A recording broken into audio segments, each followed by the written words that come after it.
What if I told you that the math your phone uses, the medical tools that save lives, and even the concept of a written language all have roots in Africa? Not Europe, not Silicon Valley, Africa.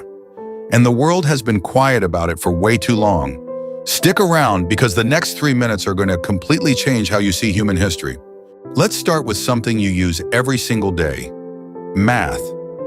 The oldest mathematical object ever discovered is the Ishango Bone, found in what is now the Democratic Republic of Congo, dating back over 20,000 years. That's not a typo. 20,000 years. It contains tally marks that suggest early multiplication, prime numbers, and arithmetic sequences. But it doesn't stop there.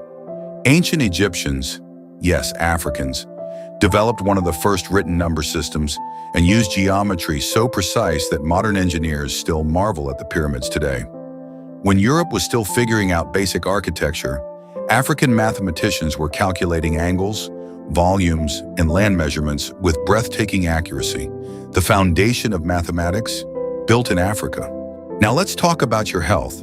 The Edwin Smith Papyrus, written in ancient Egypt around 1600 BCE, is the world's oldest known surgical document. It describes over 48 medical cases, including brain injuries, fractures, and infections, with a level of clinical reasoning that was centuries ahead of its time.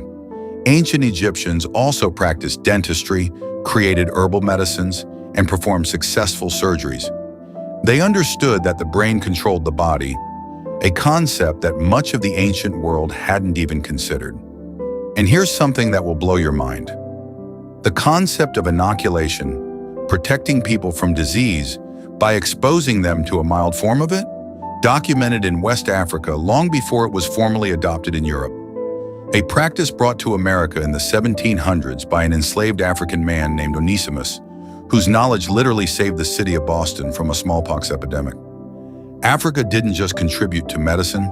In many cases, Africa invented it. Think massive engineering as a modern achievement? Tell that to the builders of Great Zimbabwe, a massive stone city constructed without mortar, without cranes, and without any blueprint from the outside world, built between the 11th and 15th centuries. The precision of those walls still puzzles engineers today. Or consider the University of Timbuktu in Mali, one of the world's first universities, founded in the 12th century, with over 25,000 students studying astronomy, law, mathematics, and literature. While much of the world was in the dark, Timbuktu was a global center of knowledge and innovation. And don't think for a second that African innovation is ancient history. In 2007, Kenya gave the world M-Pesa, a mobile money system that allowed millions of people to send money using basic phones, no bank account needed. Today, it's a model used across Asia, Latin America, and beyond. Africa invented mobile banking before most of the world understood what it was. In Rwanda, drone delivery networks are transporting blood and medicine to remote hospitals, saving thousands of lives. In Nigeria, young engineers are building solar-powered solutions that bring electricity to villages the grid forgot. African innovators are not waiting to be saved. They are solving problems the rest of the world hasn't even asked yet. From the first number ever written, to the surgery that saved your ancestors, to the mobile banking system reshaping global finance, Africa has been innovating since the beginning of human civilization. The story was just never told loud enough, until now. If this video opened your eyes, share it with someone who needs to see it. Subscribe for more untold stories that history forgot to mention. Because the truth is always more powerful than the myth.